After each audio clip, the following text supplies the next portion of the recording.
En noviembre de 1885, Van Gogh comenzó a sospechar que estaba perdiendo el tiempo. Ese mes dejó a su familia y a Holanda para siempre. En los siguientes 56 meses, creó su leyenda.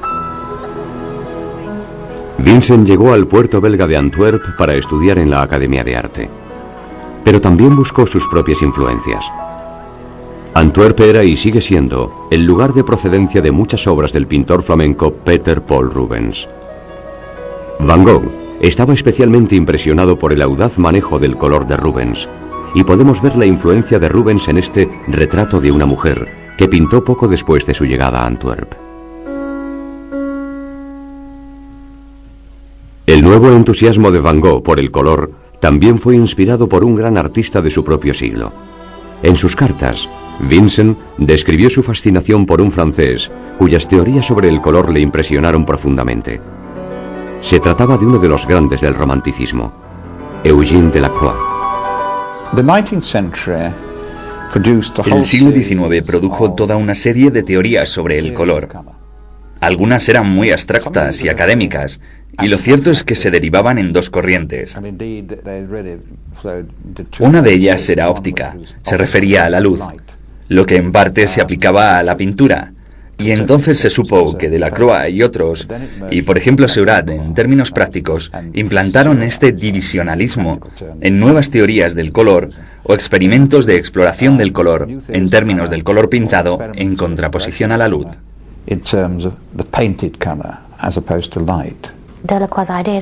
Las ideas de Delacroix sobre el color era que no existe un color sólido. Una zona, una superficie de color, se rompe en diferentes gamas de verde, por ejemplo, si es una extensión de césped, o diferentes azules si se trata de una tela azul. También tenía nociones sobre colores complementarios, reflejos y demás.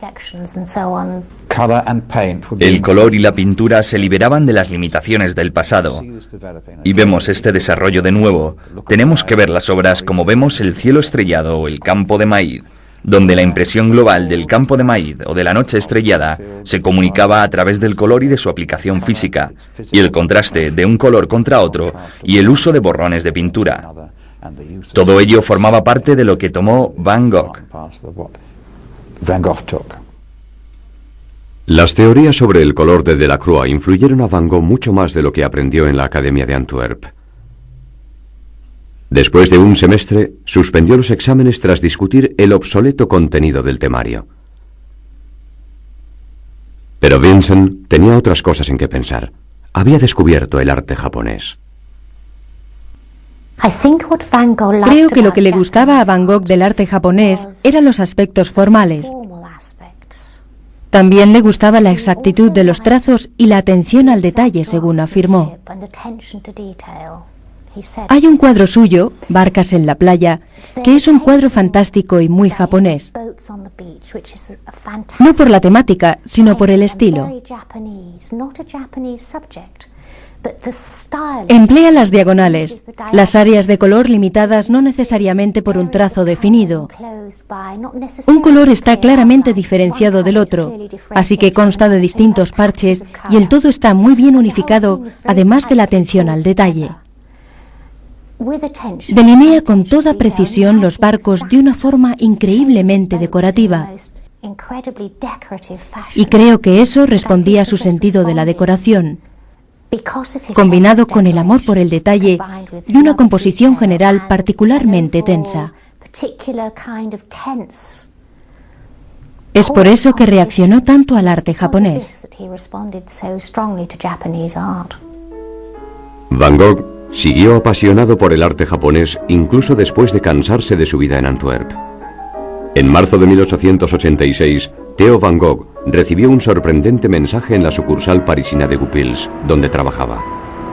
Era de su hermano y anunciaba que estaba en el Louvre esperándole. Vincent Van Gogh había viajado a París y fue allí donde comenzó su grandeza como artista. A pesar de lo inesperado de su llegada, Vincent le había escrito a su hermano explicándole su deseo de ir al centro de la vida artística europea. Su plan era estudiar en el económico estudio al aire libre del pintor Fernand Cormon. Tras mudarse con Theo, comenzó a perseguir su propósito. Pero al igual que en Antwerp, el estudio formal no le inspiraba. Fue una época memorable para el arte visual parisino. Entre otros eventos, 1886 fue el año de la 8ª exposición de impresionistas. El enfoque revolucionario del color, la luz y la técnica, cuyos pioneros eran Monet y Renoir, entre otros, estaba comenzando a apreciarse. A Van Gogh le gustaba la práctica impresionista de la pintura rápida al aire libre, y al poco tiempo se le vio trabajando en la zona de Montmartre, donde vivía con Theo.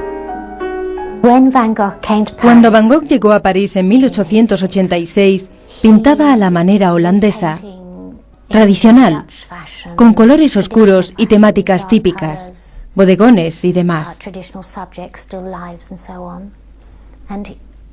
Durante sus 2 años en París, conoció a los impresionistas, a Seurat y a los divisionistas. Su pincelada se liberó, sus colores se aclararon e iluminaron, y comenzó a pintar paisajes más o menos impresionistas. Fue una revelación total para él estar entre los impresionistas y absorbió mucho de lo que ellos hacían.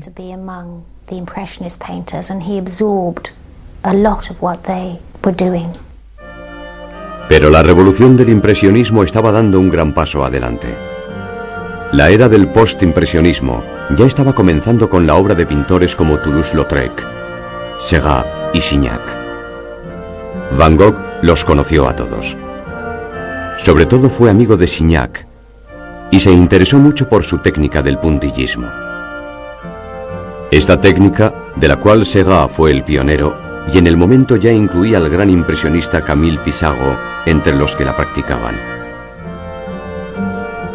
Pissarro también se hizo amigo de Van Gogh, y podemos ver la influencia del puntillismo en gran parte de su obra parisina. La reexploración, el redescubrimiento del color a través de las teorías del color, la aplicación de la pintura, cómo vemos el divisionismo o puntillismo como Signac particularmente para Van Gogh, pero también Seurat como uno de los grandes.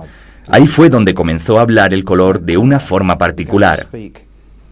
La forma en la que el ojo percibe el color y se mezcla en ese espacio entre el lienzo y el ojo. Eso era lo que importaba. En mi opinión, básicamente el puntillismo hace referencia a pintar con puntos, y el divisionalismo es una teoría de puntillismo que consiste, por decirlo así, en que en vez de pintar una zona naranja, mezclando con rojo y amarillo en la paleta, lo que se hace es poner puntos rojos y amarillos entremezclados para que sea el ojo el que lo perciba como naranja en el espacio intermedio. Lienzos como este bodegón de 1887 revelan el entusiasmo de Van Gogh por el puntillismo. Pero al contrario que su amigo Pissarro, Vincent nunca dejó que esta técnica dominara toda su obra. Tenía demasiadas fuentes de inspiración aparte de esta. En París conoció a Paul Gauguin, una amistad que acabaría de forma desastrosa. Pero en 1886 y 1887, Van Gogh se dedicó a aprender de Gauguin el uso plano del color en sí. Podemos apreciarlo en sus copias de grabados japoneses, otra pasión que mantuvo durante su época parisina. En 1887, Vincent estaba absorbiendo influencias de un abrumador número de fuentes, pero su vida personal seguía siendo problemática. Era melancólico y temperamental, incluso con sus colegas artistas. Bebía mucho y su salud comenzó a resentirse. Su amado hermano también se sentía frustrado por convivir con un individuo tan problemático. A finales de 1887, Vincent se cansó de París. Pero su época en la capital francesa había sido de vital importancia para su arte. Si contemplamos este Comedores de patatas de 1885 y lo comparamos con este retrato de 1887 del proveedor Père Tanguy, es difícil creer que ambos sean del mismo pintor. Y lo mismo ocurre cuando vemos este autorretrato, pintado poco después de su llegada a París. Si viajamos 2 años en el tiempo, vemos que la evolución artística es notable. Podemos apreciar un cambio bastante rápido de cuadros muy oscuros, cuadros de mucha fuerza, pero lo que cambió fue el uso del color. Creo que si hay algo que desarrolló a raíz de su etapa parisina fue el color. Fue como si de repente se hubiera dado cuenta de que el color era importante, que el color era en sí mismo algo a través de lo cual se podían comunicar sentimientos, reacciones e impresiones.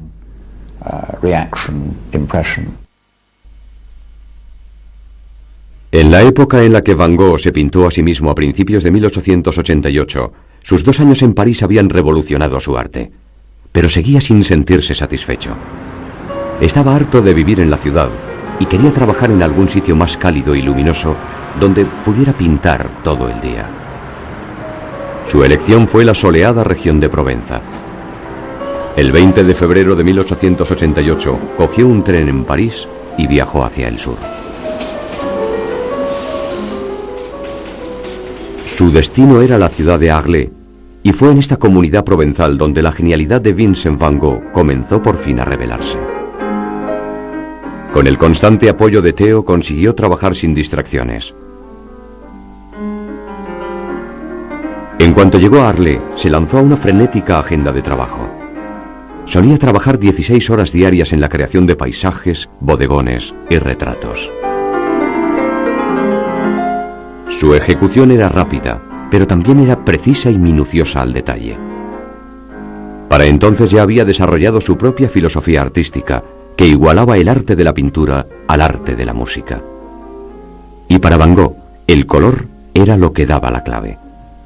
En una carta a Theo le habló de emborronar y exagerar completamente el color. Sus pigmentos eran audaces e intensos, pero también gozaban de una armonía en el lienzo, como podemos ver en una de las primeras obras de Arles, el puente de Langlois con lavanderas. Emplea una paleta bastante limitada en sus cuadros, de nuevo con colores vivos, verdes y amarillos, una combinación bastante inusual, y aplica los colores con mucha confianza. Podemos darnos cuenta de todo el tema del color apreciando la fuerza de estas obras. Nadie que vaya a sentarse junto a esos ríos y contemple el puente sería capaz de adivinar que fue ahí donde Van Gogh se sentó a pintar esta vegetación.